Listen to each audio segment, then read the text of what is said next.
সুপ্রিয় বন্ধুরা, গ্রাম বাংলার দর্পণের উদ্দেশ্য ছিল গ্রামের মেহনতি কৃষক শ্রমিক মেহনতি মানুষের প্রতিচ্ছবিগুলো আপনাদের মাঝে শেয়ার করা। আমরা তারই ধারাবাহিকতা আজকে চলে আসলাম ফসলের মাঠে। একজন কৃষক, সে তার ফসলের জমিতে সার দিচ্ছেন। আমরা তার সাথে কথা বলবো, তার সাথে থেকে আমরা কিছু তথ্য জানতে চাইব। ভাইয়ান, আপনার নামটা কি? আমার নাম ইসলাম। ইসলাম, আপনি কি জমিতে এইগুলো সার দিচ্ছেন না? এইখানে কতখানি জমি চাষ করছেন আপনি? আমি দুজনই কিন্তু জমি চাষ করছেন না, আজকে এই সারগুলো দিচ্ছেন।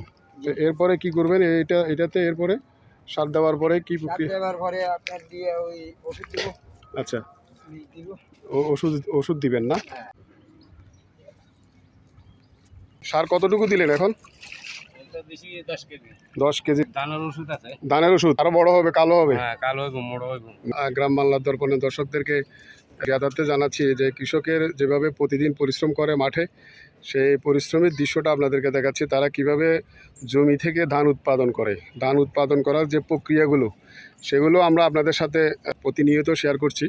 জানেন, তারা প্রতিনিয়ত এই ফসল মাঠে পড়ে থাকে, সকাল বিকাল সব সময় তারা পরিশ্রম করে তাদের কাঙ্ক্ষিত সাফল্য অর্জন করে, ফসল ঘরে উঠায়। আমরা সেই ফসল ঘরে উঠানোর দৃশ্যটা প্রাথমিক দৃশ্যটা আপনাদেরকে দেখাচ্ছি। কৃষকেরা প্রতিনিয়ত যে কাজে ব্যস্ততা থাকে, সেই ব্যস্ততার চিত্রটা আমরা আপনাদের সামনে উপস্থাপন করলাম। আশা করি ভিডিওটি ভালো লাগলে লাইক, কমেন্ট, শেয়ার করে গ্রাম বাংলার দর্পণের সাথেই থাকবেন।